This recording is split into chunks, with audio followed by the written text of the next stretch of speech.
是好人吗？温宁瑟缩在茅草屋的墙角，紧紧攥住胸前衣襟，身体控制不住的颤抖。不要，求求你，求求你放了我！软糯的声音带着本能的求生哀求，令眼前的男人呼吸更加粗重，扼住他粉紧的大掌不禁又紧了几分。杀过人，不知算不算好人？男人中了毒，只觉此毒阴险，唯有女人可解。他眼角通红，声音沙哑喘息着，似乎已经隐忍到了极致。温宁本想问清楚再决定要不要救他，失身于良人总好过委身于恶徒，可听他刚才所言，他顿觉后脊发凉。难不成今日我不但要失身，连小命亦难保？你若不愿，那我唯有借刀之力了。男人似已无法忍受，说话间燥热的气息急促地喷洒在他耳畔。温宁惊恐，以为男人欲取自己性命，岂料男人竟是抽出脚踝处的短刀，直朝他自己下身而去。两人几乎贴着身，温宁觉察到他的动作，慌乱中紧紧握住他的手腕，继而小心翼翼地将刀取下。原本抵触至极的内心，此刻似乎也有些许松动。男人藏在黑暗里的唇角机不可见地勾了勾。他堂堂安远侯，实不愿强了一个女子，但也不想因此殒命，只能欲擒故纵了。若不然，单靠他这双纤纤玉手，岂能拦住他？温宁氏才为男子诊了脉，倘若此时自己不出手相救，即便他自宫，亦难逃毒发身亡的厄运。他心中暗自思忖，自己着实运气不佳，上山采药竟也会遭遇如此之事。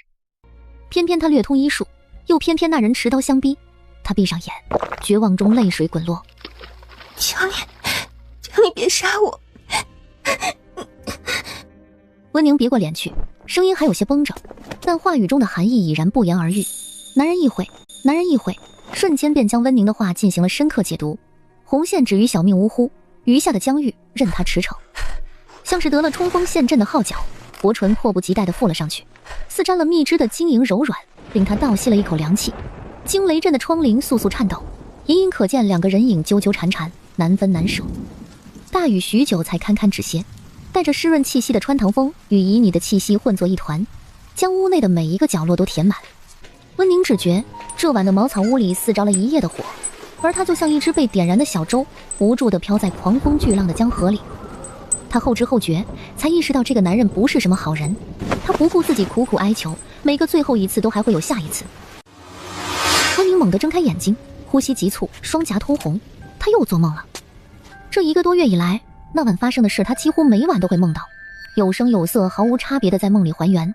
每天早上醒来他都羞愤不已。更让他不知所措的是，他昨日替自己把脉，竟发现自己怀孕了，怀了那个男人的孩子。天亮前披着他的大氅匆匆离去，连那人的样子都没看清。事后他只觉得疲惫恍惚，待想起该喝篦子汤时，早已过了最佳时辰。温宁的第一反应是将这孩子打掉，可他昨晚才被卖到安远侯府做奴婢，因这下人房里没有空床，嬷嬷便让他在这柴房睡了一宿。现在的他怕是连碗堕胎药都弄不到，因为2日没吃东西，他只能弓着背，痉挛般的吐出几口胆汁，连舌根都泛着辛苦。砰的一声，柴房的门被人一脚踹开，膳房的李嬷嬷手里扬着一根沾满炭灰的烧火棍。小贱蹄子，还以为自己是什么富家小姐呢，都不看看现在是什么时辰了，难不成要睡到日上3竿才起来？你也不瞧瞧自己现在是什么身份，你是到侯府里来当使唤人的，不是来当主子的。温宁慌忙站起身来，只是自己已经2日未进食，眼前一阵阵发黑。他想要伸手扶着东西，却不小心碰到了身旁的柴堆，干柴哗啦啦散落一地。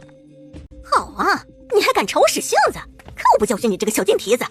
手里的烧火棍携着风声便朝着温宁的后背抽去，1下2下3下。嬷嬷饶命，奴婢没有，奴婢不敢朝你使性子。李嬷嬷终于停下手，尖酸刻薄的眼上上下下将温宁打量了一番。柳家人将他送来的时候天已经黑了，他没看清这扫把星的模样，这会儿一瞧，虽有些憔悴，亦掩不住的绝色。身段纤细匀称，腰肢不盈一握，小脸娇俏，美若初绽的茉莉，光是看了就让人觉得香蕉玉嫩。哼，柳家怕不是把你卖错了地方，应当把你卖到窑子里才是。看你这浑身的狐媚样子，扫把星，小寡妇。既然进了侯府，便要认清自己的身份，在我手底下可得本分着点，别伤了什么不该有的心思，给我惹麻烦。温宁疼的唇瓣都有些发白，还是硬撑着答道：嬷嬷放心，奴婢会听话的。仪福堂内，侯府老夫人此刻正跪在绣着百子千孙纹样的蒲团上，双手合十。大慈大悲的观世音菩萨，可怜可怜我谢家这一棵独苗，保佑无孙谢金兰能为侯府开枝散叶。若能赐我谢家灵儿老生愿减寿10年。安远侯府世代忠勇，铁马金戈，功勋累累，却偏偏人丁稀薄。传到这一代，府里的男丁竟只剩下一根独苗谢金兰。谢金兰21岁便战功赫赫，本该是意气风发的年纪，却意外身中奇毒，险些丧命。虽侥幸活了下来，大夫却断言恐终身难有子嗣。听了大夫的话，简直如遭雷击。他整日以泪洗面，四处求神拜佛。可谢老夫人哪里知道，她愁白了头发，谢家的血脉早已在温宁的腹中生根发芽。熬过一夜经脉灼烧的谢金兰才从痛苦中恢复过来。她撑着浴桶仰头闭目，喉结随着呼吸微微滚动。这次毒发已从皮肤渗入经脉，青黑的毒纹如蛛网般在肌肤下蔓延。他原以为那日中的不过是江湖上下3烂的迷情散，当晚他要了那个女子便无大碍。谁知这毒如复古之居，潜伏半月后竟开始蚕食内力，如今连运功时经脉都似刀绞。记忆总在毒发时格外清晰，半山腰的茅草屋，那晚软香诱人的女子在他脑海里循环往复。明明他自己都在发抖，却还执拗地问他是不是好人。他当时抽出短刀，也只是欲擒故纵，没想到他竟真的现了身。他那晚食髓知味，以至于太过放纵，一次次诓骗他体内的毒还没有解完，不顾他一遍遍的求饶，直到他昏了过去。这么一盘算，自己也确实算不上什么好人。有意思。谢金兰不由得低笑出声。门外，清风捧着熏过檀香的衣物。主子，需要更衣吗？等屋内的人有了应允，他这才小心翼翼地推开门。那女子找到了吗？那女子找到了吗？清风脚跟尚未站稳，便听到主子如洪钟般的问话。他不禁在心中暗暗嘀咕，主子何时对一个女子这般上心，简直快变成每日必问了。难不成救过自己命的人当真与众不同？心中虽是这般想着，面上却仍是一副正儿八经的模样，恭敬地回道：主子，您既不记得那女子的容貌，也不知其年纪，对她了解甚少，恐怕还需多费些时日。谢金兰略作思量，喉咙微微滚动。她对那女人的身子可是了如指掌，又怎能算知之甚少？她甚至还知晓那女人身上有一种独特的香味儿，恰似药香混着茉莉花香。她寻过数位调香师，却无人能调出那般味道。然而这些线索她断不可能让他人知晓。谢金兰收拢思绪，斜睨了清风一眼。那女子救我之前尚是清白之身，你们去查着那座山附近所有未出嫁的姑娘，尤其是药房和医馆。是，主子。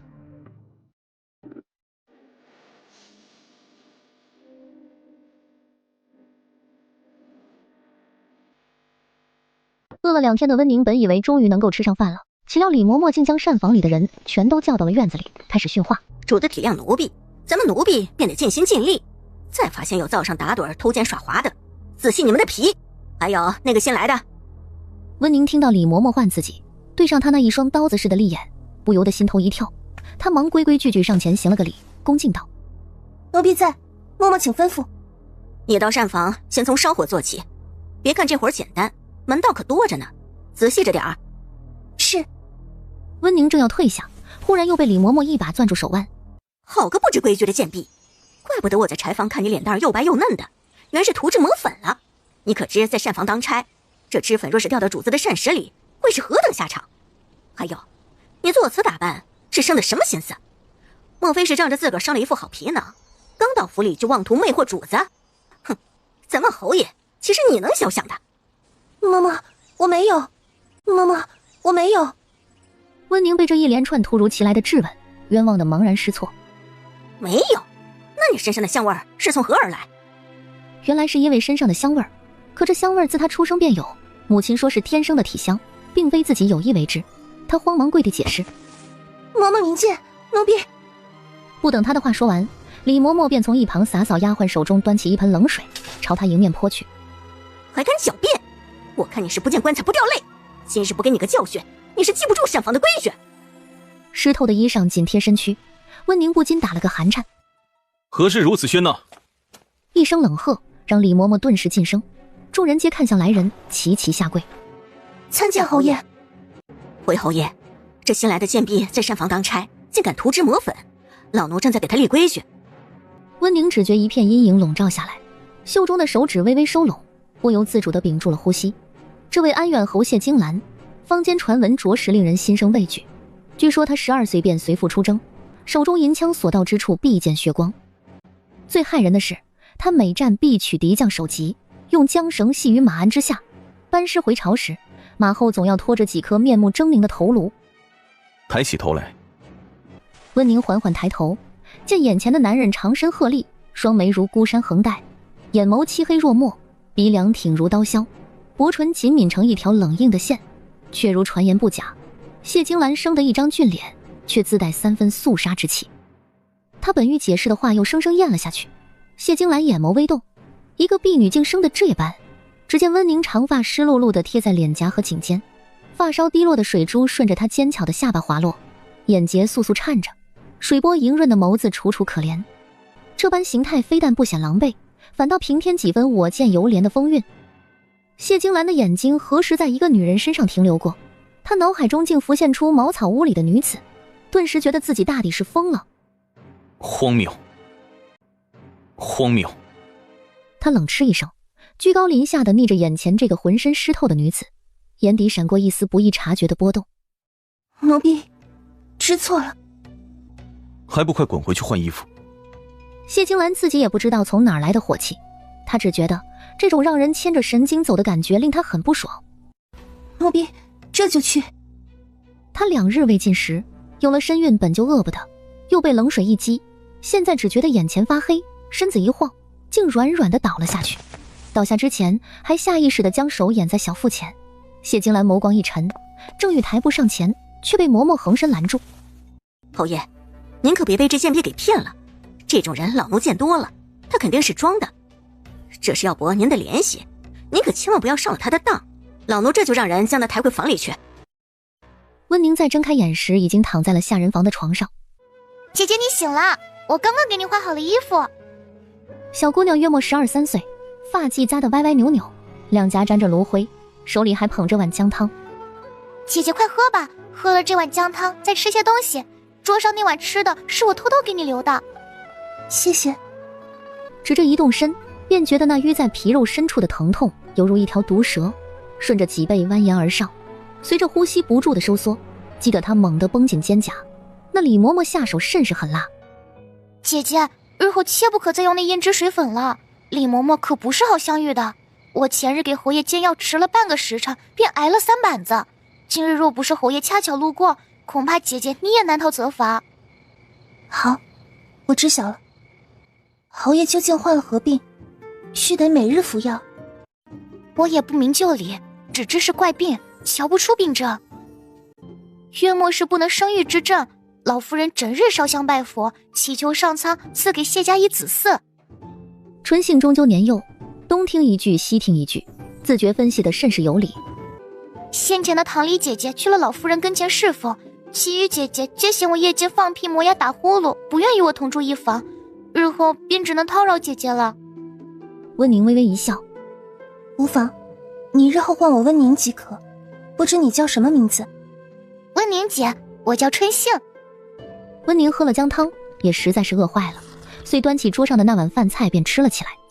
他趁着春杏不注意，右手伸出3指，轻轻搭在左手那截皓白的手腕上，脉象流利圆滑，如珠走盘。那个小小的生命竟还在他体内顽强地存在着。春杏，咱们这里有樟脑丸吗？温宁深知堕胎药并非当务之急，但此刻最迫在眉睫的当属自己体香的问题，他必须设法掩盖，否则明日定然难逃李嬷嬷的板子。温宁姐，你是怕蚊虫吧？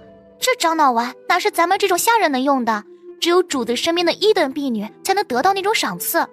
不过咱们下人房前种了一排薄荷和艾草，驱蚊虫的效果也挺好。温宁推开杉木门，果然见墙根处有薄荷和艾草，怕是平日里无人打理，长得稀稀松松的，都快被杂草遮住了。他挑着老叶摘了一捧，回到房里，向春杏讨了块旧布头，用针线缝成个小布袋，将艾叶和薄荷装了进去，拿起香包轻轻一嗅，应该能遮住身上的香味儿。他谎称自己特别招蚊虫，所以才习惯带着这种香包。春杏听了也未起疑，还主动帮着他记到了衣襟最里层。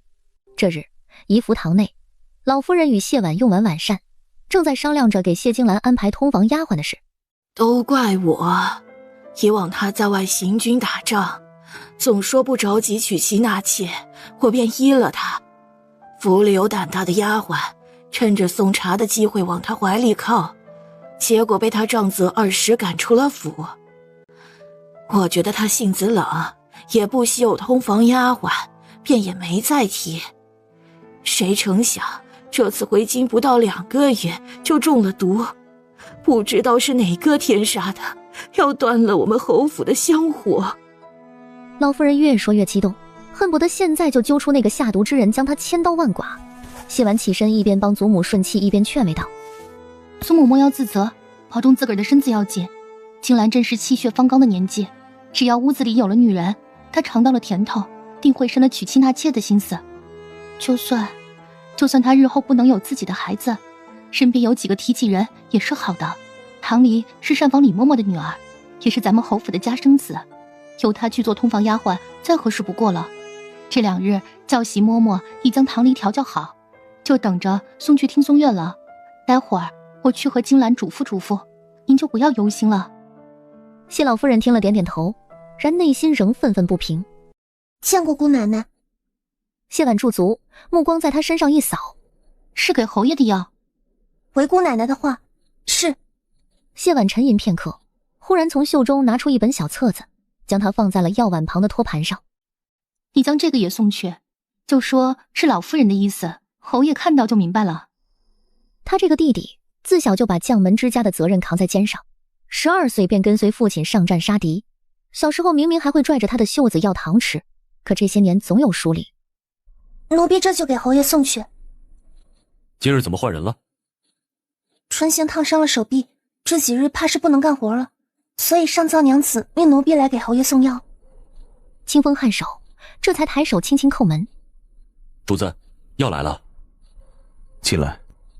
温宁推门而入，书案前谢金兰正倚在乌木圈椅中看书，烛光映照下，眉若刀裁，星目狭长，更添几分冷峻。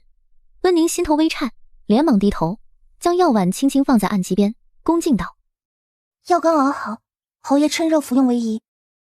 又将那本蓝绸封皮的小册子摆放在一旁，依照大小姐的嘱咐解释道：这册子是大小姐命奴婢送来的，说是老夫人的意思，侯爷看了便明白了。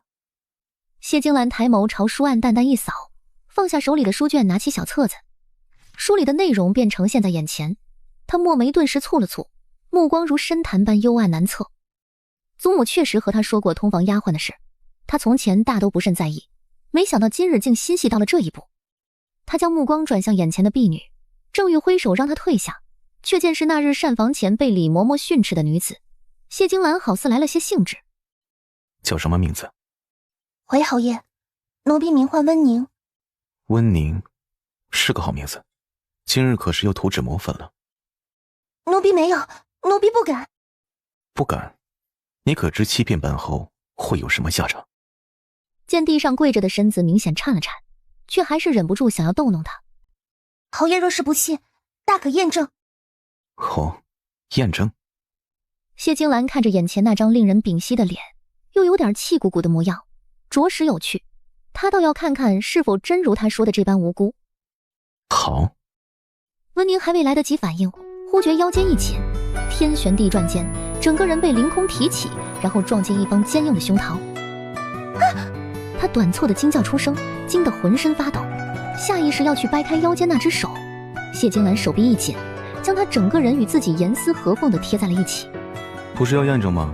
那便老实一点，否则惹出什么乱子来，可不是我能控制的。谢金兰垂手，用指尖在药碗里沾了点汤药，抬手擦过他的眉梢。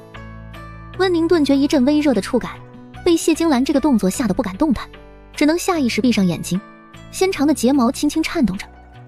谢金兰微微眯起眼，又将视线落在她的单唇上，骨节分明的手指滑至唇边，用指腹摩挲着她柔软饱满的唇瓣，指腹残留的苦涩汤药偷偷顺着唇角没入痰口。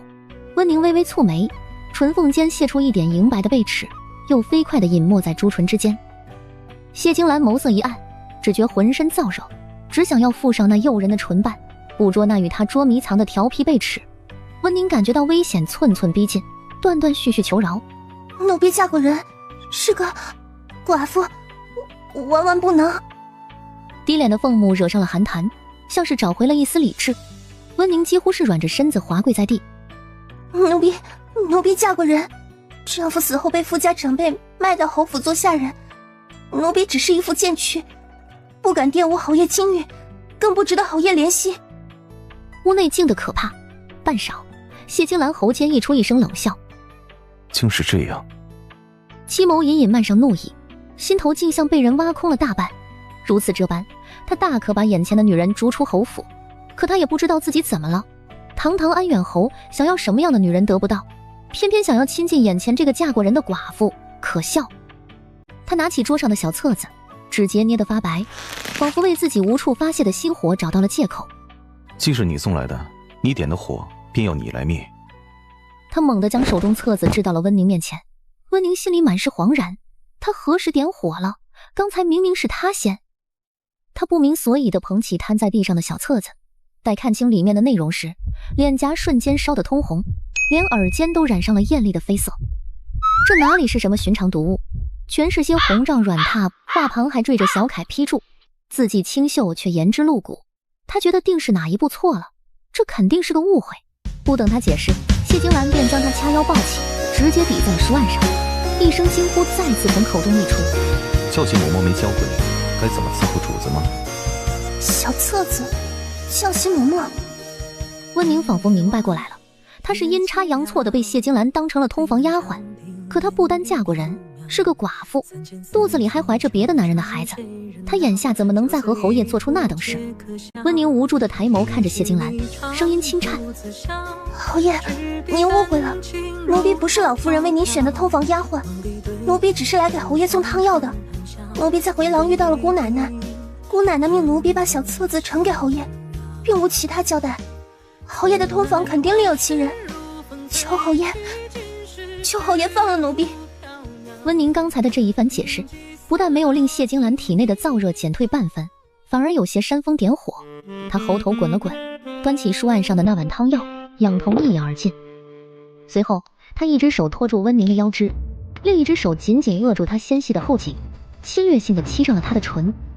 唇齿相依，温宁只能被迫地仰起头，苦涩的草药气息瞬间灌入口鼻，一双柔蹄无助地拍打着身前男人宽实的胸膛。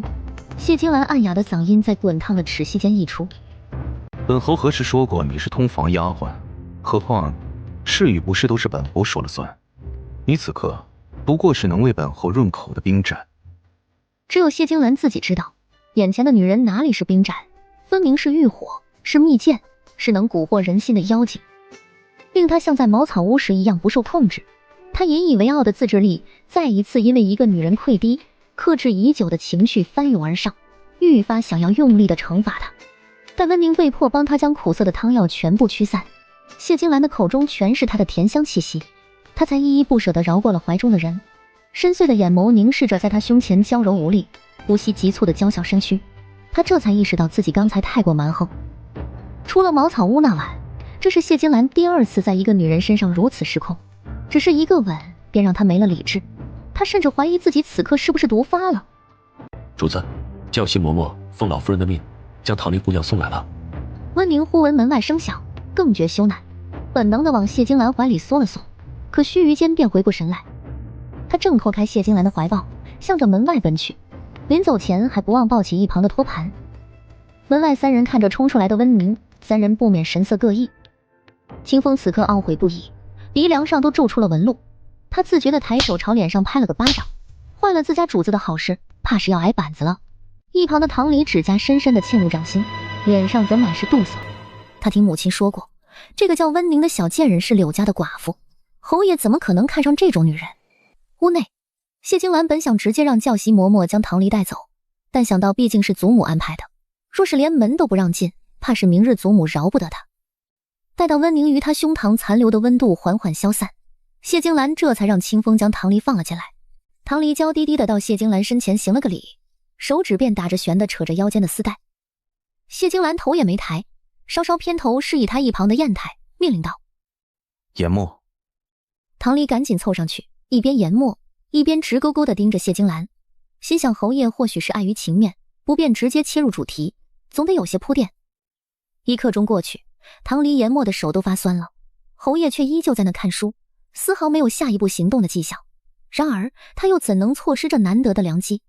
指尖勾住肩头的轻纱，似有若无地往下带，直到露出整个肩头，然后便要往谢金兰的怀里凑。谢金兰觉得时辰差不多了，遂指着书案上的空药碗，冷冷道：拿走，出去。唐离闻言一怔，侯爷，莫非是想吃板子了？谢金兰言罢，面色冷峻，令人心颤。唐离这才取过药碗，以袖掩面，嘤嘤啜泣着奔出了听松院。门外的清风错愕，这怎么又弄哭了一个？爷的身子可还行？唐离出了听松院，就把那药碗狠狠砸在了假山上。他恨死温宁了，他觉得定是那个贱人勾的侯爷今日没了兴致。唐离之父昔日为老侯爷的马夫，那年意外发生，为救老侯爷丧了命。他与母亲哥哥在这府中的地位非常人可比，老夫人选他，亦念及此份恩情。可他根本瞧不上通房这个位置，而是想做侯爷的妻，哪怕是侯爷的妾。没想到上位的第一步计划就被温宁给搅和了，他一定要让母亲好好收拾收拾这个贱蹄子。温宁姐，你怎么把托盘带回来了？就为了拖着那本小册子？温宁低头一看，这才惊觉，慌乱之中竟将谢金兰的小册子也带了回来，这可如何是好？不知没了这册子，会不会影响他与唐离姑娘做那事？他对春杏撒谎道：这是线下实行的画本，我也只是在闲暇时才会偷看2眼。春杏，你务必替我保密，若是让李嬷嬷知晓，我便死定了。温宁姐，原来你识字呀，真好，那你以后可以教我认字不？自然可以。温宁暂时将小册子压在了侵入下，洗漱完毕就开始为春杏涂抹烫伤药。忙完这些，正要歇下，房门却被人猛地踹开。哼，好个狐妹子，勾人都勾到侯爷那里去了，明知道唐离姑娘那是老夫人给侯爷亲眷的通房，自己还抢着先往侯爷怀里送。是啊，你算什么东西，也配惦记侯爷通房的位置？一个寡妇整日里装什么清纯模样，不被侯爷赶出来才怪。是啊，侯爷哪会看上你这种下贱胚子？此话从何说起？我从未勾引过侯爷，更不会和唐离姑娘抢通房的位置。小贱蹄子，还敢顶嘴！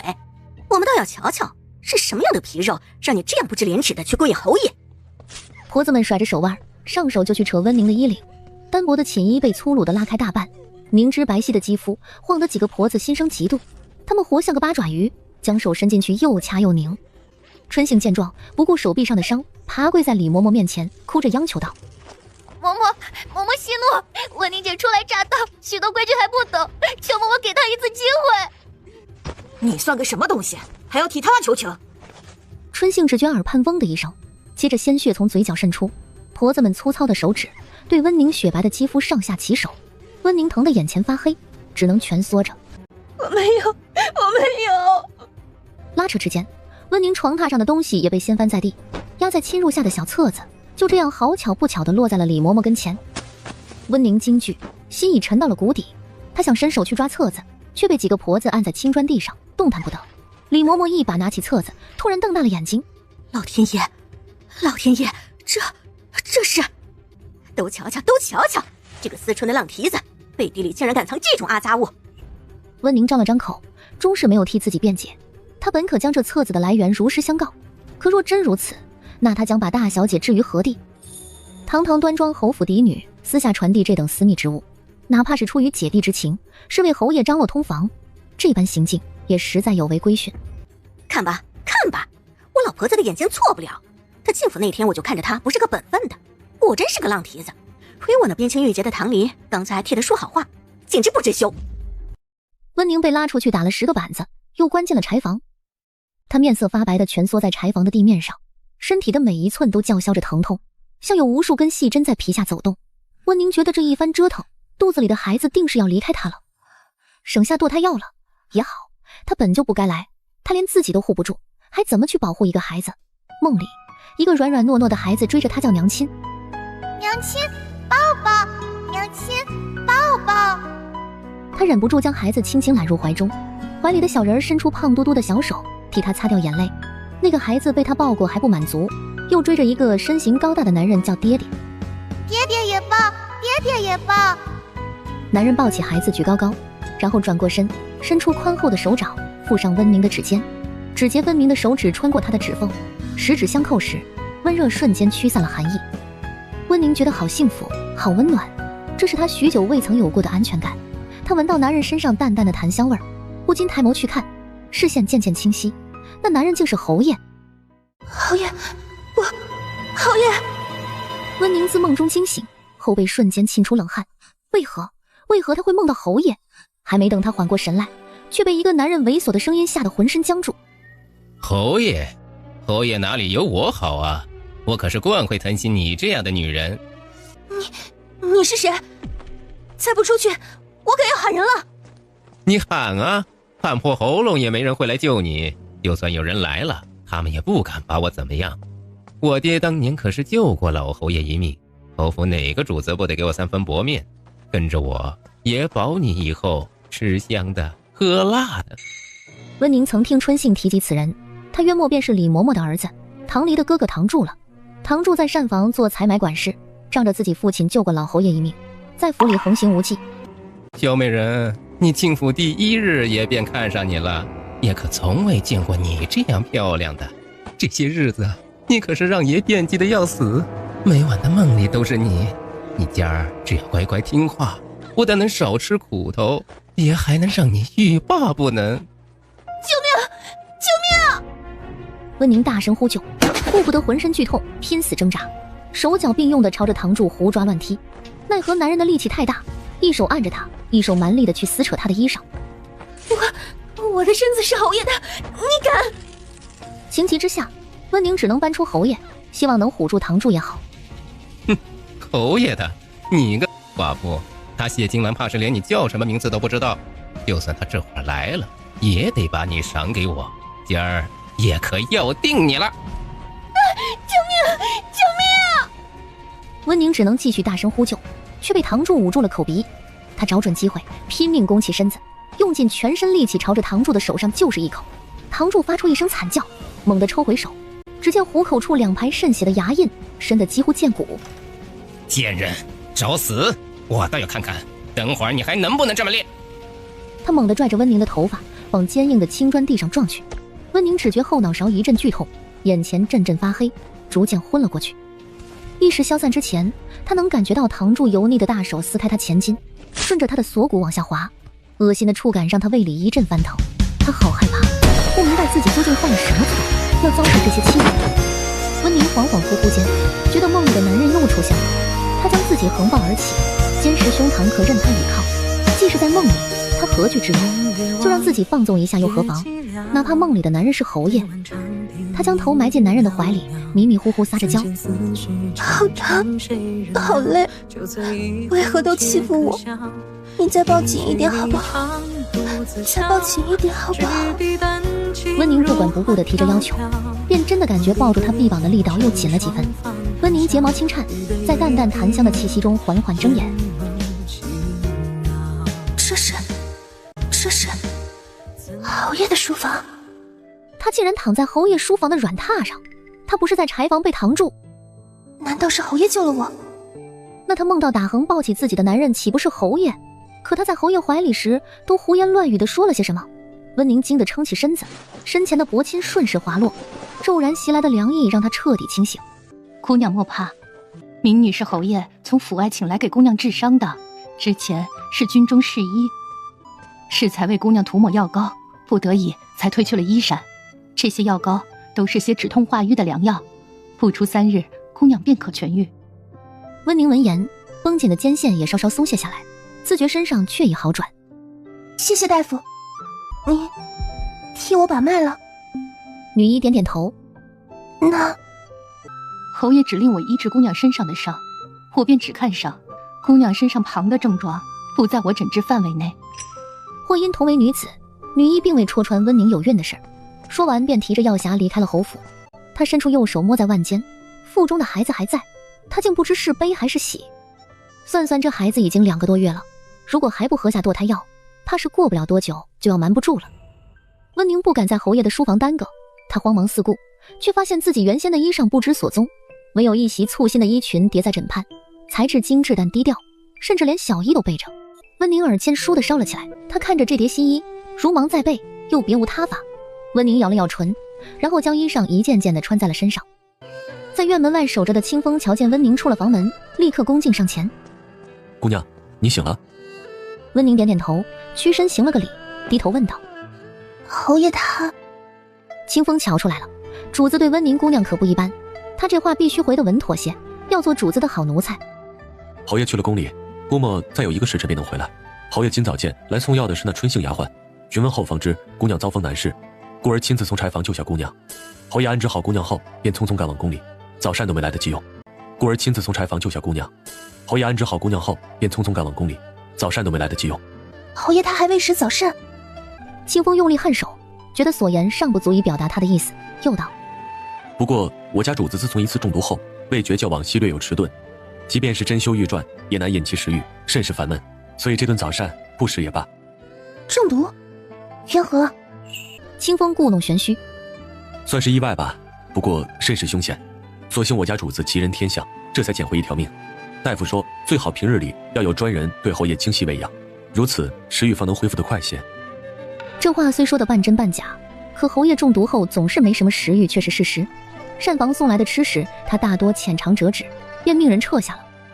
温宁心想，无论昨日侯爷对他做了什么，今日从堂主手里将他救下是真的，此等恩情他难以报答，那他便为侯爷做顿吃食也好。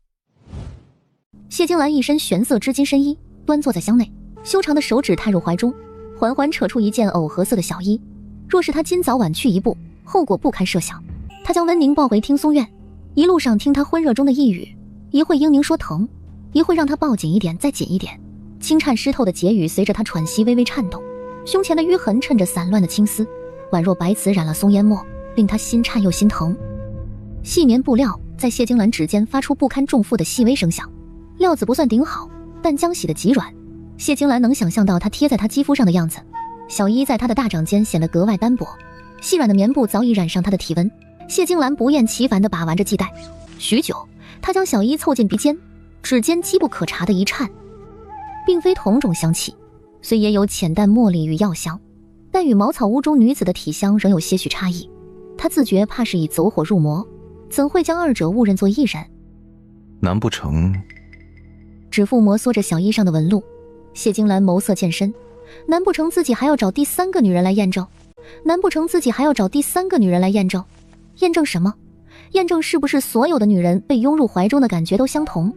验证是不是所有女子都能让她这般失态？不，绝不是这样的。御赐的美人也好，世家贵女也罢，还有不顾死活投怀送抱的丫鬟，脂粉香气还未近身，自己便本能地生出3分厌恶。握着小衣的指节抵在眉心，她谢金兰活了20多年，刀山火海里趟过来的铁石心肠，怎会被2个女子的气息搅得方寸大乱？主子，温姑娘执意要走，奴才未能拦下，请主子责罚。也罢，这2日她受了不少惊吓，且随她去吧，左右也逃不出侯府去。清风愕然，以为自己听错了，他的主子，他的爷，何时说过这般怜香惜玉的话？堂主已经被您踹断了2根肋骨，是不是要放过他？提起堂主，谢金兰眼皮未抬，眸底却淬了冰。命管家彻查膳房账目，务必详尽，然后依府规行事。是。堂主这些年在侯府的行为，谢金兰并非全然不知，只是老夫人念及旧情，屡次纵容。谢金兰碍于祖母情面，便也只能睁一只眼闭一只眼。可这次，谢金兰决意不再姑息。今日午膳怎么送来的这般早？膳房来了个新厨娘，想让主子尝尝是否合口味。这些饭菜其实是温宁在听松院的小灶房做出来的。谢金兰眉骨一跳，好似挺合胃口，她不禁又尝了另外几道菜，味道不似以往膳房做的浓油赤酱，倒是透着一股清新的气息，又不乏食材本身的特点。谢金兰一时有些怀疑，之前不是自己的身体坏了，是太久没吃人做的东西。主子怎么样？可留。主子要留在膳房，还是留在听松院？清风一脸坏笑，就在谢金兰刚要开口教训他的时候，他忙脱口道：“这膳食是温姑娘做的。”温姑娘做的？温宁做的？谢金兰没想到温宁的手艺竟这般好，可他略一思索，又冷着脸道：“她身上尚且有伤，你怎能让她下厨？”这是温姑娘自己的意愿，说是要感谢侯爷今早的救命之恩。清风这话说的脸不红心不跳，只有他自己知道，在这意愿之前是他各种拐弯抹角的暗示。哼，一顿饭就想打发本侯，休想！我想要的可不止这些。谢金兰刚用完午膳，老夫人身边的周嬷嬷便来请侯爷，说是有事要商议。谢金兰不用想也知道，定是那李嬷嬷又去祖母面前哭哭啼啼了。果然，人还没进到怡福堂，就听李嬷嬷颤着嗓音哭诉：“老奴这命比黄连还要苦啊！他爹走的那年，大的3岁，小的还在襁褓中。这些年，老奴真是拿眼泪熬过来的。谁成想，我好不容易养大了一儿一女，竟同时栽到了一个小贱蹄子身上。老夫人，你也看到了，从他床上搜出来的册子里，都是画了些什么东西，简直太不要脸了。”坐在一旁的谢婉听得气不打一处来，他为了自己的弟弟好，递个册子去本也没什么，被李嬷嬷这么一说，就像让人指着鼻子骂了一般。然而他实难宣之于口，反倒是眼前这个名为温宁的婢女，宁可将此事一力承担，也绝口不提这册子的来历。如此行径，倒是让谢婉对他生出了几分好感。老夫人是个心软的，哪能禁得住李嬷嬷这般哭诉，立刻安慰道：“堂主已断了2根肋骨，就当作惩处了。只是他若真看上哪个丫头，也不该用强的，以后须得先来找我，我才好为他做主。他这样不管不顾的，侯爷路过那里，定是容不得他放肆。至于唐离，我既已应了他做侯爷的通房，在侯爷纳了他之前，自然不会再将这位置许给旁人，你大可放心。”谢金兰走进屋内，李嬷嬷吓得立刻噤了声，同下人们一起向侯爷行礼。谢金兰这才发现，李嬷嬷竟把温宁也带到了这里。她沉默不语，低头跪地，露出一截雪白的后颈。明明才几个时辰未见，谢金兰却觉得仿佛过去了好些时日。老夫人赶紧命人给谢金兰上茶，总归是自己的亲孙子。老夫人一见到谢金兰，嘴角便不自觉往上提：“近来吃的可好？你这些日子没有食欲，我这个当祖母的还是听了下人的话才知晓，你这孩子诚心让我心疼不是？”祖母莫听下人乱嚼舌根，孙儿这2日胃口很好，还要多谢李嬷嬷给本侯选的好厨娘。厨娘？李嬷嬷被谢金兰说得一头雾水。就是这个叫温宁的，做的一手好菜，本侯都想单独给自己开个小灶了。温宁闻言，抬眸望向谢金兰，不知道他葫芦里卖的什么药。你是堂堂侯爷，早就应该开个小灶。只是这厨娘的人选，还是仔细斟酌为好。刚才李嬷嬷将温宁说的一无是处，老夫人自然是不放心的。老夫人，我家堂里手艺也不错，若是说起照顾侯爷，还是咱这家生子来的实在。老夫人自是听出了这话里的意思，笑着问谢金兰：“可是教习嬷嬷没将堂离调教好，听堂离说，你们昨日并未同房，还是听松燕进了旁人，打扰了你们的兴致？”温宁当然知道老夫人这话的意思，刚才李嬷嬷就是这般污蔑她的。谢金兰故意面露难色，像是有什么难以启齿的事儿。老夫人见状，立刻屏退了下人，屋内只剩下他们祖孙3人。谢金兰的目光一直将温宁送出门外，直到看不到那个纤细的身影，这才回过神来道：“是孙儿的错，孙儿自己提不起兴致来，为此还特地买了本小册子。”他说着就装作惊讶地拿起桌案上的小册子道：“就是这本，孙儿那日不小心弄丢了，所以那晚一直不得章法，没想到是被哪个下人捡去了，还交到了祖母这儿。”谢金兰说完，还朝着谢婉使了个眼色。谢婉没想到，一向不苟言笑的弟弟堂堂安远侯竟会演戏了。老夫人听了可心疼坏了，没想到自己的孙儿不但不能有子嗣，连那事都……那现在如何了？孙儿觉得这食欲好了，身体也就好了。老夫人这才松了口气，连连点头道：如此甚好，如此甚好。看来那个叫温宁的丫头确实是受了委屈。依祖母看，身边总得多几个贴心人伺候才是。不如这样安排吧，逢单日子由唐离服侍，双日子便叫温宁来伺候。孙儿觉得这个主意可还妥当。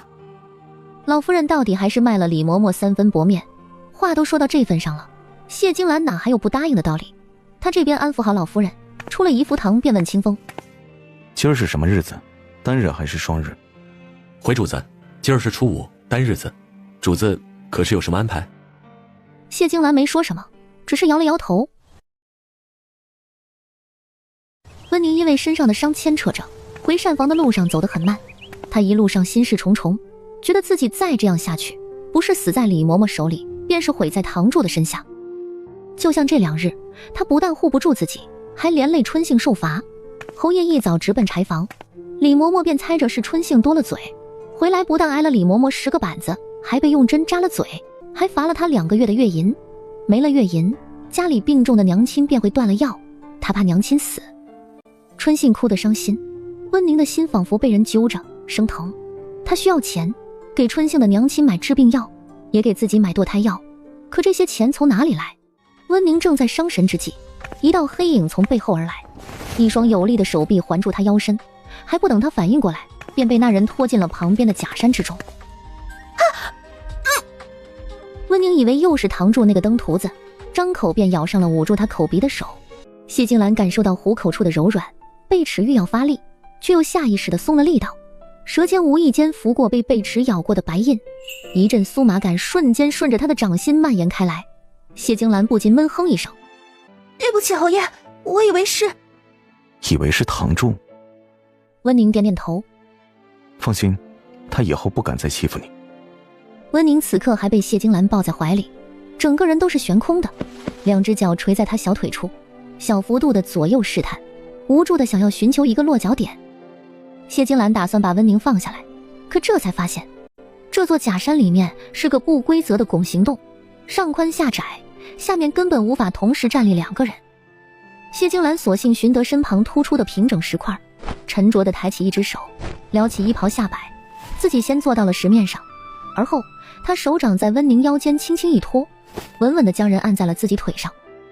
温宁顿感羞耻难当，心脏几乎要蹦出来，一双柔体抵着谢金兰坚实的胸膛，便要往后撤。不行！谢金兰钳住他腰肢，轻易便将温宁的身子捞了回来。老实点，这里可不必书房。温宁顿时僵在他怀中，不敢动也不敢再挣扎。假山外随时都有人经过，若是被人看到他和侯爷在此，不知又要掀起什么风浪来。他们可曾为难你？老夫人和大小姐都是心善的，未曾为难奴婢。温宁话里的意思，老夫人和大小姐都是心善的，那心不善的便是李嬷嬷了。以后若有委屈，尽管来寻本侯，本侯一时半会儿还吃不了你。谢金兰这话说的一时半会吃不了温宁，便是早晚要吃了他。侯爷。温宁大着胆子终于说出那句话：侯爷，能不能借奴婢点银子？谢金兰一怔，这还是头一次有人敢问自己借银子。要多少？可是遇到难事了。5两，3两银子给春杏娘亲抓药，1两银子给自己堕胎，剩下的1两还要保证和春杏未来2、3个月的吃喝用度，勉强能够了。温宁并未说要银子做什么，谢金兰便也没再追问。国在府里不曾随身携带银两，你明日到庭松院来取，可好？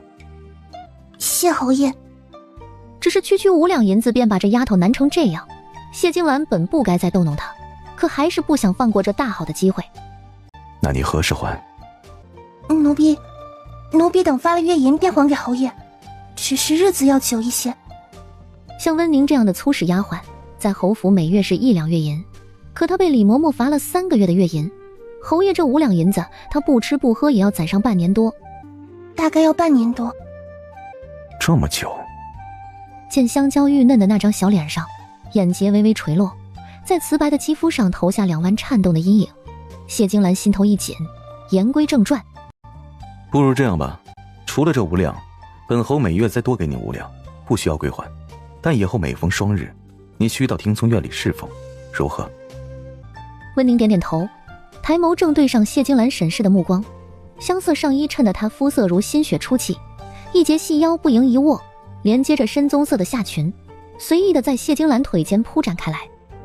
本侯选的衣服可合身？温宁瞳孔骤然一缩，尤其想到里里外外都合身，他答非所问：奴婢要回膳房了，要不又要把差事耽搁了。谢金兰看着他侧脸至耳后大片绯红，这才满意的放过了他。听松院的小灶房里，温宁已将调配好的堕胎药倒进药罐，他盯着那翻涌的汤药，心里有说不出的滋味，泪水却止不住的砸进药罐。温宁在心里直道对不起，对不起这个小小的生命。他挣扎过后，还是将药含在口中，苦的舌根都有些发麻。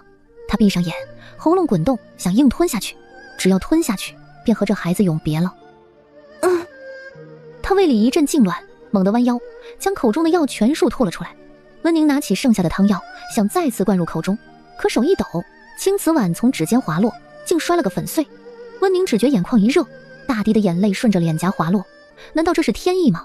他现在无父无母，这孩子是世上唯一和他血脉相连的人，带着他的骨血在黑暗中蜷缩着生长。想到这里，温宁顿觉自己好狠的心，一个无辜的孩子为何要遭此难？可他若不自己喝下堕胎药，待在侯府只会有2种下场，要么这中间被别人发现强行堕胎，要么能够生下孩子，但孩子要充作新奴，自己则被转卖。若是2种都不想，那他在这之前只能为自己赎身，或者逃出侯府。所以他现在最好要让侯爷对自己死心，若不然，就算逃出了侯府，只要侯府想找他，他便不会过得安生。谢金兰理罢公事，不等温宁来送药，便忍不住绕到耳房后的小灶房去看他。他这些日子虽忍着没动他，可野兽哪能容忍猎物长久地出现在他面前而不露出獠牙？谢金兰站在门外，恰巧看到此时满脸泪痕、香肩轻颤的温宁。怎么，打翻了本侯的药，便哭得这般伤心？温宁惊得浑身一颤，仓皇抬手，正对上谢金兰那双深不见底的眸子。到底为何而哭？温宁别过脸去，好似所有的委屈都想要在此刻找到一个宣泄的出口。他未细思量，便脱口而出：想起了嫁给柳郎前的青梅竹马。又是柳郎，又是青梅竹马，这话里的意思是，她虽死了丈夫，可心里还有另一个男人。谢金兰脸色骤然沉了下来，眸底似有寒刃出鞘。青梅竹马？怎么，你还想再嫁与你的青梅竹马？温宁本能地向后退了一步，低声道：还是个书生，说好了等中了举就来赎奴婢。未等他言罢，谢金兰居然揽住他的腰肢，将他困于灶房的角落里，封住了他欲言又止的唇，亦将他未尽之语尽数吞没。温宁惊慌不已，伸手推他，身子却被他钳制得更紧。他的吻炽热又用力，似在惩罚着他刚才说的话。温宁伸出皓白纤细的双臂，鬼使神差地攀上谢金兰的脖颈。男人感受到他的动作，霸道的吻也变得温柔克制，绵转在唇间的呼吸越来越重，越来越滚烫。过了许久，谢金兰才缓缓将怀里的人儿放开。谢金兰声音低哑，威胁道：可还要嫁那书生？奴婢天生克命，不敢沾染侯爷。哼，嫁于旁人，你不怕克夫相害，则与本侯倒是计较起来了。归纳总结，你在乎本侯，心疼本侯，怕本侯死。温宁竟不知谢金兰如此巧言善辩，他咬了咬唇，半天没有说出一句话。本侯命硬，那书生受不得，你得冲我来。温宁感觉自己似是弄巧成拙，他此刻像是待宰的羔羊。他不甘心，又寻了另一个说法，求着谢金兰道：于礼法，产衰之丧应当为期3年，求侯爷至少让奴婢为夫君守节1年，待1年期满，奴婢任凭侯爷处置。为他守节还要多久？只需半年多。届时不管肚子里的孩子能不能来到这个世上，温宁觉得他已然尽力了。又是半年多，什么叫只需半年多？谢金兰头一次觉得对付一个女人比行军打仗还要棘手。具体是多久？温宁算了算日子，有些心虚的道：8个月。其实到他要生产的日子只需6个半月，可8个月后确实是柳家公子的忌日。他这么说也没有错，要8个月不能碰他，他又不是什么圣人佛子，做不到清心寡欲。也许从前是，可碰到他后便不是了。本侯可以不走最后一步，但其他的难以避免。这已是谢金兰做出的最大让步。她明明可以直接拒绝，可对上她那双渲然欲泣的桃花眼，心还是软了。温宁当然听明白了这话里是什么意思，他死死咬住下唇，似在祈求谢金兰能再给他些回旋的余地。若是不说话，本侯就当你答应了；若是拒绝，那本侯便不管什么斩帅之丧、守节之礼，现在就可要了你。温宁吓得身子一颤，奴婢遵命。只是此刻心里百思不得其解，不是说他有隐疾吗？他到底有没有？灶房外，唐离一身襦裙被浇得湿透，他亲手为侯爷做了蜜饯，却不想看到这一幕。唐离眼底猩红一片，指甲深深陷进掌心的肉里，血丝顺着指缝流出，却感觉不到疼痛。他看见温宁主动攀住侯爷的脖子，侯爷亲吻他，热烈的、轻柔的，那是他做梦都想得到的触碰。唐离心里暗暗发恨，狐妹子贱骨头，该死。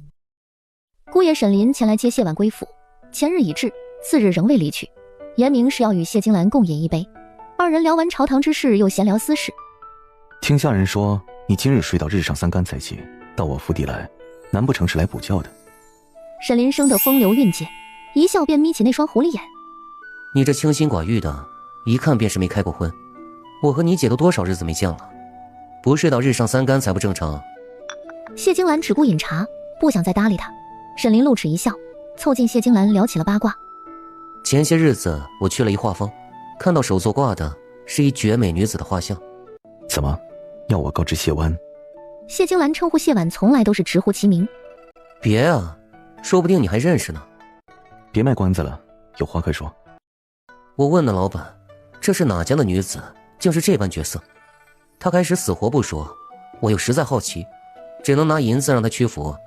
他这才肯开口，说是安远侯府一个叫唐柱的采买管事，找了他店里的画师进府，偷着看了一个绝色婢女，要求照着她的样子画了一幅轻纱半眼图。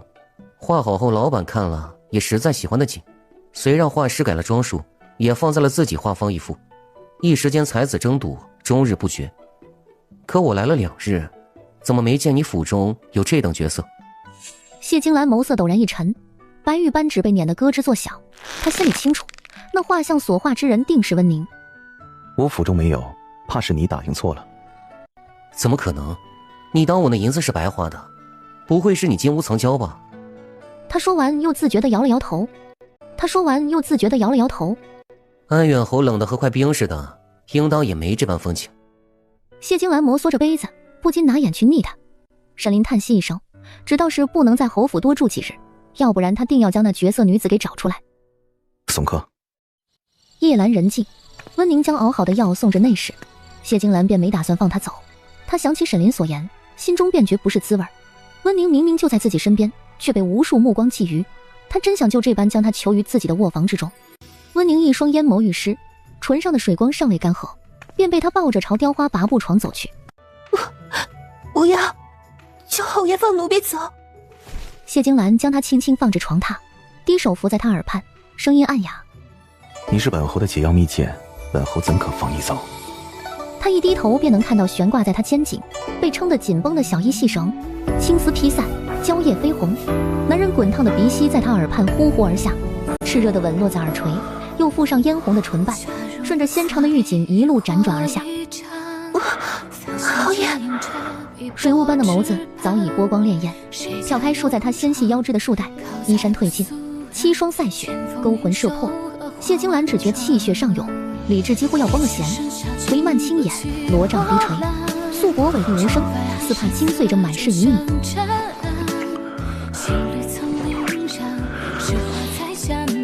紧要关头，谢金兰只得冲进地室，冷水浇下。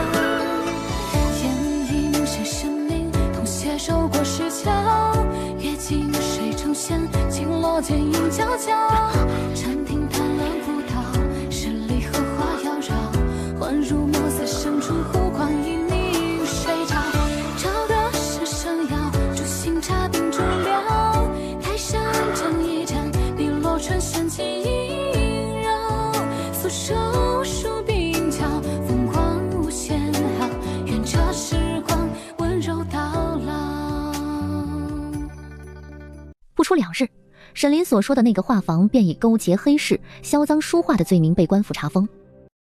温宁的那幅画像自是落到了谢金兰手中，至于堂主手里的那幅，他必须亲自去拿，言称拿取，实则偷窃。堂主手里的那幅画风露骨，他不会再让温宁蒙羞。他半夜潜进堂主的房间，一个手刀就将他劈晕在床。当他看到挂在内帐里的那幅画像时，又朝堂主胸前猛踹一脚。堂主醒来，感觉自己又断了2根肋骨，直骂哪个淫贼偷了他的画像。谢金兰将画像带回内室，一想到堂主整日对着画像亵渎，便知他死期不远了。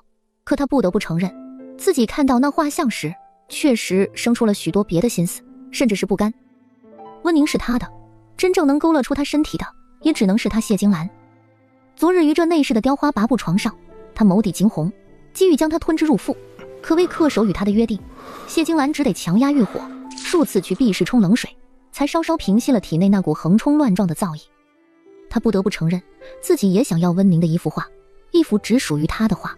想到这，谢金兰来到书房，取出绢帛、蘸墨、落笔，喉结滚动。他第一次觉得自己如此龌龊。谢金兰是有丹青鬼术，画中扮演的衣带无风自拂，血肌莹润，身姿曼妙，楚腰齐领，玲珑有致。即便此画已臻极致之境，可谢金兰却认为它的美好又岂是这些画作所能描绘出来的。至晚膳时辰，温宁将备好的吃食送至书房，谢金兰正在书案前凝视着自己的画作，见温宁进来，迅速将画卷卷起。他有些心虚，又有些隐秘的欢喜。温宁这会儿见到谢金兰，还有些不自在。侯爷，又晚膳了。谢金兰在饭桌前缓缓落座，随即将他拉入怀中。给你调派的2名丫鬟可否？如此，你便无需做这些琐事了。那奴婢该做何事？谢金兰勾起他的下巴，嘴角泛起一抹轻笑。你说呢？温宁即刻领悟了话中的深意，面色微红，婉言拒绝道：不必了，侯爷，奴婢挺喜欢做膳房的差事。温宁深知侯爷对自己不过是图一时新鲜罢了，待这股新鲜劲儿一过，他便能离开这听松院，或许还能觅得良机逃离侯府。他起身给谢金兰盛了一碗竹荪鸭汤，均韵鸭鲜，药香沁传。谢金兰面露疑惑：这是药膳？上次听清风提起，侯爷之前中过毒，虽然当时将那毒解了，可体内还有残余，导致身体时常受之折磨。多嘴。谢金兰嫌弃完清风，似又想起什么，试探地问温宁：他可懂你说过毒是如何解的？温宁摇摇头：未曾。那便好，若不然非得将清风打死。那侯爷是如何解的？他双眸澄澈，求知欲荡若春溪。谢金兰有种在外干了坏事的感觉，故作轻松道：是大夫开的方子。他说完便转移话题：你会做药膳，可是学过？奴婢之前住在庄子里，隔壁是一位跛脚郎中，他右腿健全，左腿却像被抽了骨，软软的蜷缩着，甚是可怜。奴婢见他无儿无女，所以经常给他送些吃的。这样一来一往便熟了。因他足起难见山径，所以交给奴婢变药之术。凡需药材，奴婢便往山中采撷，有时所得颇丰，也携至药铺换些铜板散银。这位跛脚郎中后来就成了奴婢的师傅。不过要是跟师傅比起来，奴婢怕是连他一半的医术都没到呢。温宁说这话时，眼底像是晃着碎星，亮晶晶的，连带着眼尾都弯起了俏皮的弧度。谢金兰强自按捺住内心的冲动，没有上前亲近他。他深知今日绝不能再碰他，否则受苦的只会是自己。既是这样，那你帮本侯诊病如何？奴婢可以吗？当然。谢金兰说着便坐立曲肘，将衣袖推至小臂。温宁看着谢金兰的小臂坚实有力，肌理线条利落。他突然想起昨夜男人精壮的胸膛，坚实的腰腹，他不敢再想，只觉脸颊隐隐发烫，一时不敢再抬眼看他。温宁指尖沉稳地搭在他腕脉上，将至一刻钟，温宁的指尖才从谢金兰腕间缓缓抽离。如何？脉象虽可查毒发之症，却难辨毒之来源。奴婢诊不明此毒，只知毒发之苦。哦，说来听听。侯爷脉象表面刚劲如常，齿肤之下却隐有异动之象。此毒平日隐匿，发作时会强逼气血逆行，以致多脉灼热如炭，烧筋烙骨，令人苦楚难耐。毒发间隔时长无定，通常为5至10日一次。因毒发时对气血经络的冲击，所以会在脉象上留下痕迹。谢金兰眼中闪过惊艳之色，他没有想到自己毒发时的病症竟被他说得如此准确，他着实小觑了他。你自嫌只学了些皮毛，可本侯瞧着却不输太医署的医官，本侯以往寻过的名医也不过如此。不敢与医官大人相较。温宁来侯府多日，从未听谢金兰提及毒发之苦，他虽惧怕于他，可得知他承受如此折磨，内心仍难以平静。温宁无奈道：可惜我师父他老人家已经不在了，若不然或许能为侯爷诊治此毒。他最擅长的便是疑难杂症和诡谲奇毒。无妨。温宁眼尾微红，心中不禁泛起一丝酸楚。谢金兰见他一双晕着薄红的桃花眼，樱唇楚楚，似凝着丝丝蜜酿的香，他终究还是按捺不住，伸手便将他勾入怀中，一手摩挲着他细软腰肢，一手滑上香肩，轻柔地附上他的唇。侯爷！温宁似受了惊的小兽，他想起昨夜着实怕他，毕竟腹中还有胎儿，他实在难以承受连续2日被他这般折腾。谢金兰幽深眼眸凝视着怀里的人儿，见他已不似刚才那般灵动，反而要躲着他，他面色肃然。你讨厌本侯？奴婢不敢。不敢是什么意思？是讨厌还是喜欢？没有第3个选项吗？鼻尖擦过他颤抖的睫羽，拇指碾过他樱柯般的下唇。谢金兰威胁道：是什么？是什么？温宁不知怎么回答，可谢金兰又不肯放过他。回答本侯，是讨厌还是喜？未等他问完，温宁悄然垂下眼睫，樱唇凑到他鼻尖下，生涩的一下一下轻点他的唇，好止住他无休止的问话。谢金兰被这突如其来的柔软攫住，生怕一动便会吓到他。温宁自知吻得毫无章法，攥着他衣袍布料的手指微微发颤，正要退开时，忽被谢金兰扣住后颈拽回，鼻尖相抵。由不得你。眼底翻涌着暗潮，混着得意的满足，不似他的浅尝辄止。谢金兰的吻炽热而霸道，独有的檀香气息铺天盖地漫过来。温宁在他怀里不自觉地颤了颤。恰在此时，门外传来清风的禀报声：主子，老夫人叫您马上过去。温宁慌乱地推开谢金兰，立刻起身站到了他身后，恨不得找个地缝钻进去。谢金兰眸色沉沉地瞥了一眼门外的人影，她旋过身来，一只手轻轻拢住温宁的柔蹄，另一只手替他理好鬓角微乱的发丝，然后喝下温宁给他盛的那碗竹笋鸭汤，这才出了书房。清风见主子看他的眼神有点犀利，顿时有种不好的预感。多嘴，去领时账。啊！你可知唐离这几日为何没去听松院？孙儿不知。老夫人叹息，他前日悬梁自尽，幸好被同住的丫鬟看到了，这才救了下来。谢金兰蹙眉，她略一思量，与老夫人分析道：所以他便来祖母这哭诉，说是已经进了孙儿的屋子，虽未行事，可以嫁不得别人了，求祖母为他做主。不知孙儿猜的可对？你这孩子惯会揣度别人的心思，你既知道，为何不收了他？能收了那丫头，怎么还受不得唐离了？谢金兰清楚老夫人的脾气，若是她直言拒绝，反倒会惹得老夫人对温宁不喜，索性把问题都往自己身上安。不瞒祖母说，孙儿那日让唐离进屋，原也是想着顺了您老人家的心意，只是唐离是家生子，自小在府里长大，这般知根知底的像是个妹妹，实在是难生别念。为此孙儿还生了那不足之症，多亏了温宁会做药膳，这才渐渐痊愈。竟是这样，难为你这般实诚，倒显得祖母不周全了。让祖母费心了。老夫人捻了捻佛珠，无奈开口：祖母知道你前些日子命管事在查膳房的账目，是冲着唐柱去的，既是在通房这件事上委屈了唐离，唐柱那边暂且饶了他这次吧。祖母，这是两码事。唐柱这些年仗着以往旧恩，在府里横行无忌，除了贪慕颜良，常调戏奴婢，欺压仆役，管事还撞进他借着采买的由头，在外偷放印子钱。若不早些处置，日后酿出大祸，倒叫侯府替他担待不成。你父亲临死前特意嘱咐，要咱们侯府一定善待唐家。这些年唐柱所作所为，我并非全然不知，可总觉得不能违了你父亲的遗愿，毕竟是救命之恩，哪是几个银子便能还清的。不过这次我已经告诫李嬷嬷，再给堂主最后一次机会。倘若他仍不知悔改，那就只能以府规处置了。谢金兰见老夫人心意已决，便也没再多言。听说院里，温宁正被一个50岁左右的妇人拉着小手，上上下下的不住打量。她自称是侯爷的奶嬷嬷，姓薛。因着前些日子家中有事，所以侯爷准她回老家多待了些日子，今儿才敢回来。哎呦呦，侯爷何时收了你这么个仙宫降下来的玉人啊？嬷嬷我这么些年可没见过这么标致的。温宁被看得有些不好意思。嬷嬷，您一路上饿坏了吧？奴婢给您做些吃的去。哪能让你做这些粗活呢？这般天仙似的姑娘，何该用着甜津津的零嘴哄着才是。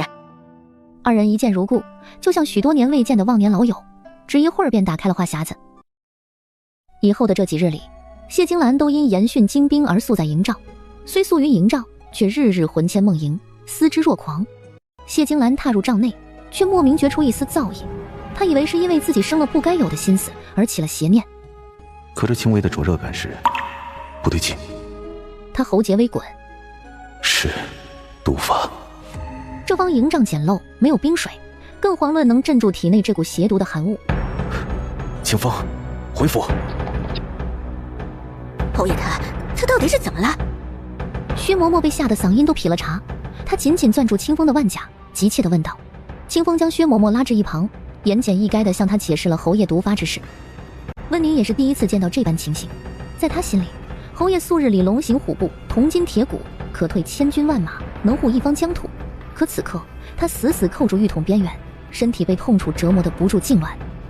谢金兰双目猩红，似有千万只毒蚁在啃噬骨髓，五脏六腑仿佛被熔岩浇灌。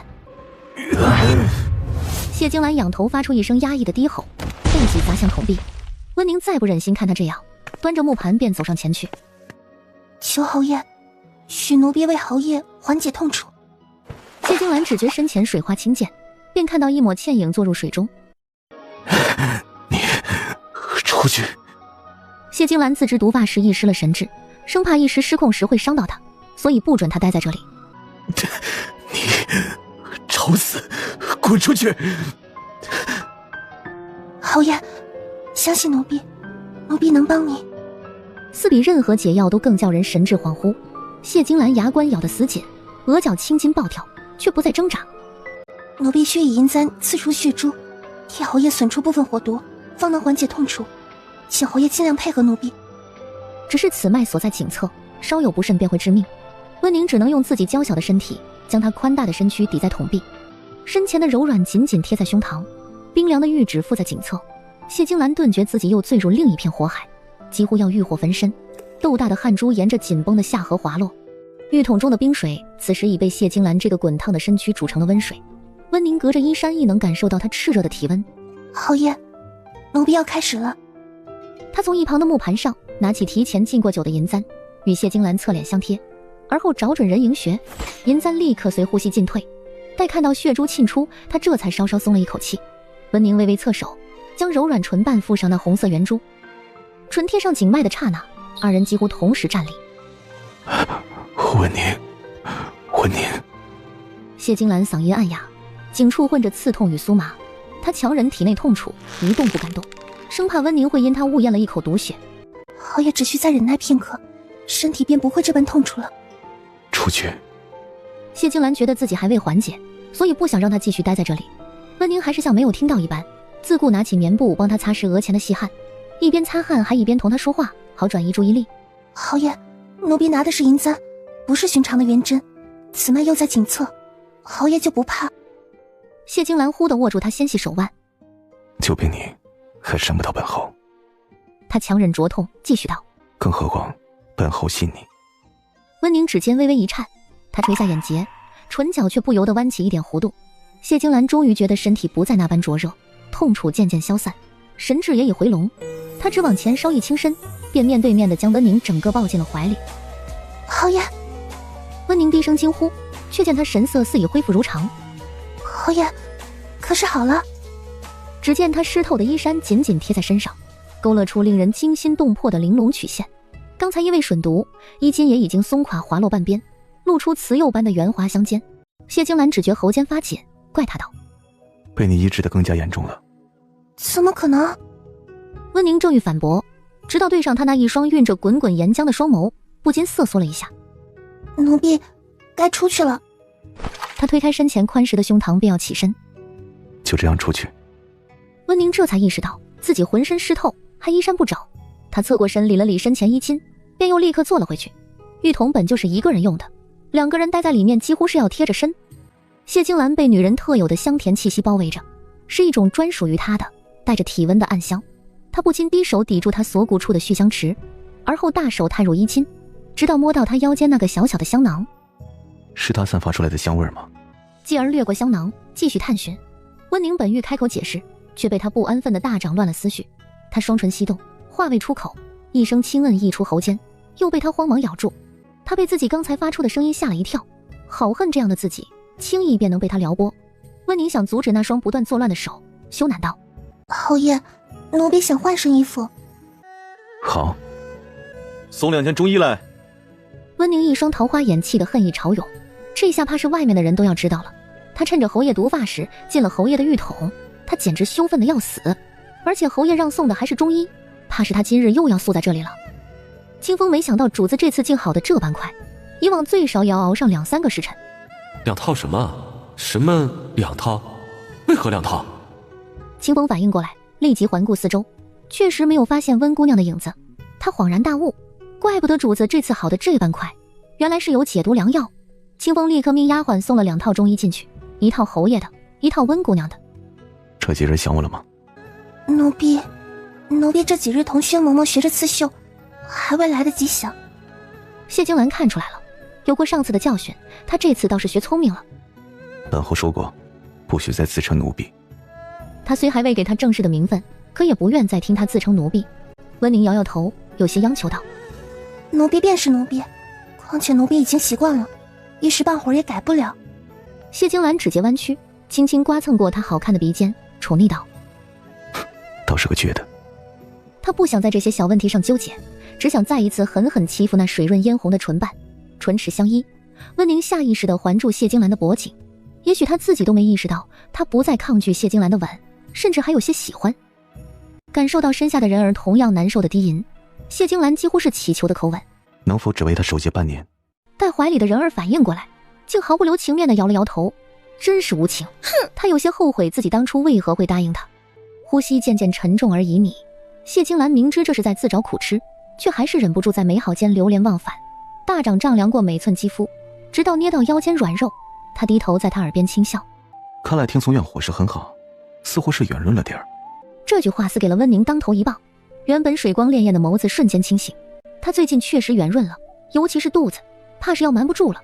可他不但没有寻到逃跑的机会，反而自己送上门来为他吮毒。他觉得自己简直是又傻又不知廉耻。还有刚才自己虽然嘴上不承认与侯爷的关系，可身体却沦陷了。感受到怀里人儿的反应，谢金兰低头看他，见他脸色有些不好。可是水太凉了，冷到了。温宁点点头，其实这水是温的，他怀里又是烫的，他根本就不会冷。谢金兰抱着他出了浴桶，自己坐在木榻上，拿起棉布便要帮他擦身子。温宁赧然低头，忙阻止：奴婢不敢，奴婢怎么敢让侯爷？本侯说可以就可以。温宁换上干爽的衣服，他这才将他打横抱起，放至床榻上。要不要找大夫来看一下？谢金兰见他用亲被将自己裹了个严实，还瑟缩在床榻的最里侧。温宁摇摇头：奴婢可能是累了，歇息一会儿便好。谢金兰侧身躺在他身旁，手肘撑在他枕畔，柔声道：那便好好歇2日，这2日里你只管歇着，其他的事都不用做。侯爷。怎么了？谢金兰见他有话要说，还是个吞吞吐吐的模样，索性将他翻了个身，面对自己。放心，今日不碰你，说到做到。你刚才那么辛苦的救了本侯，本侯不该欺负你。侯爷，奴婢多句嘴。侯爷想彻底解了身上的毒，应尽快找出下毒之人。此毒既非立刻致命，那下毒人手里极有可能会有解药，他既不让侯爷立刻死，还要经常受火毒的折磨，不知是何目的。谢金兰没想到，这小小的人儿不但帮他缓解痛楚，还想要让他永远不再受此毒的折磨。要不是看他这会这么可怜，他真想将这可人儿吞之入腹。本侯也一直在找下毒之人，只是此事蹊跷，还没有什么头绪。他战场狠厉，曾斩杀敌军首级，手染鲜血无数，而朝堂波谲云诡，他又向来孤高耿介，不知已树敌多少。本打算后日陪你去万味佳会逛一逛，现在看来怕是去不成了。万味佳会。温宁睫毛一颤，忍不住往前一倾身，几乎是趴进了他的怀里。侯爷的意思是要带奴婢出府吗？谢金兰看到他眼里一瞬间漾起的星光，点了点头，又摇了摇头。温宁急得膝头已撑着床榻跪了起来。侯爷这是何意？到底是带奴婢去还是不带奴婢去？谢金兰下意识地去扶住他腰肢，看着他如此着急的模样，屈指敲了敲他眉心。本是打算陪你去的，可看你身体不适，便也不打算去了。奴婢明日就好了，求侯爷带奴婢去。谢金兰还没见过他这般撒娇的模样，眸色顿时一暗，大掌扣住他手腕，一个翻身便将他压在了身下。依往后看，不用等到明日，现在便已经好了。漆黑的眸子此刻漾着异样的暗潮，温宁顿时有种不好的预感。他的手腕被举过头顶，温宁的腰肢无助地旋起一弯弧度，被迫展开的身子曲线毕露，薄透的中衣本就遮不住什么，却还不知不觉地划开半寸。他难堪地别过脸，耳尖红得几乎滴血。这个姿势太过于羞耻，他明明什么过分的事都没做，只是这样看着他，便让他尾音颤得不成调子。侯爷刚才说过，今日不再碰奴婢。谢金兰看着他细软的汗毛，因羞耻根根竖起，不禁勾了勾嘴角。本侯说过不碰，可没说过不看。他的目光一寸寸碾过他，缓慢、贪婪、残忍，直到他睫毛上凝着水光，整个身子都被他炽热的目光微得发了软。他这才松开大掌，探入腰底将他按进怀中，微颤的身子混着湿漉漉的喘息声，将小脸深深埋进了他的胸膛里。只是这样被他看着，便觉像经历了一场无声的攻城略地。谢青兰自觉又将彼此折磨了一番，白玉扳指轻捻着绯红的耳垂，讨好道：本侯允你去，可好？本侯允你去，可好？温宁咬着唇，攥着中医的小手蜷成小小的拳头，第一次逾矩地捶打在他的肩头。他的肌肉紧实，被他打在身上就像挠痒痒，反倒顺势捉住他的拳头，低笑道：胆子大了，敢打本侯。而后又附在他耳畔一字一顿道：你真好看。温宁脑子里被这几个字噼里啪啦炸开了一团火星，羞得连句话都说不出来，只能攥紧拳头又给他一下。他终是不再忍心折腾他，让他躺在自己怀里，看着他睫毛不再轻颤，直到他呼吸声渐渐均匀。万味佳会这日，谢青兰见温宁还是一身奴婢打扮，眉头机不可察的一蹙。府里缺了你的衣裳，奴婢只跟在侯爷身后便好，这样穿着也便宜行事。虽然他身着粗布衣也难掩清灵之气，可谢青兰哪里肯应允。温宁被2个丫鬟伺候着去更衣，偏厢房里不知何时备了10来套衣裳，天青绣云纹罗衫，靛青织金装花裙，秋香色流云缎褶裙，还有各式各样的金银玉饰，打眼看去件件都透着金贵。他只从当中选了件稍不起眼的衣裳，便欲作罢。可薛嬷嬷也来了，执意要2个丫鬟为他梳妆打扮，故又耽搁了小半个时辰。谢金兰在马车旁负手而立，清风讪讪地站在一旁。他还从未见过主子这般耐性的等人，遍数京城能让他家主子这般候着的，除了宫里的那位，他还真没见过。主子，要不先进车里吧？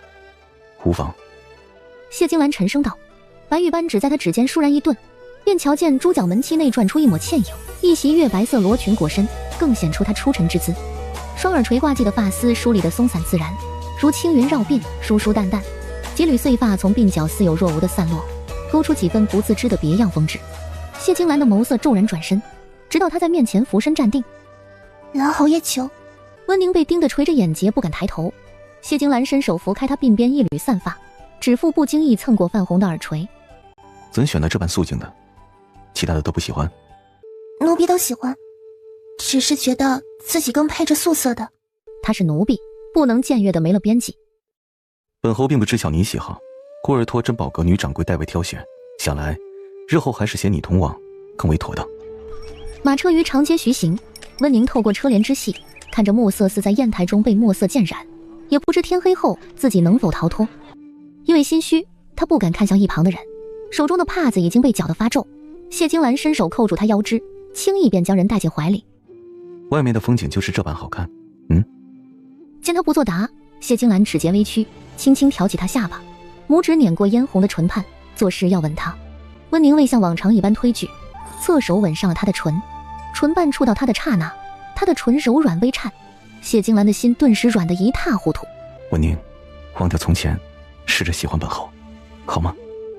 他可以不在乎死去的柳公子，可以忽略青梅竹马的书生，他只要实实在在在他身边，哪怕给他时间慢慢喜欢自己。桃花眼尾的泪本就颤巍巍地凝在眼角，听到这句话，瞬间落在了月白色罗裙上。也许想到日后不会再相见，微凉的指腹沿着眉骨细细描摹，直到碾过他紧绷的下颌线，新冒的胡茬轻扎进指纹里，才觉轮廓在他指下清晰，唇齿厮磨，香津弥漫，交织的气息忽急忽缓。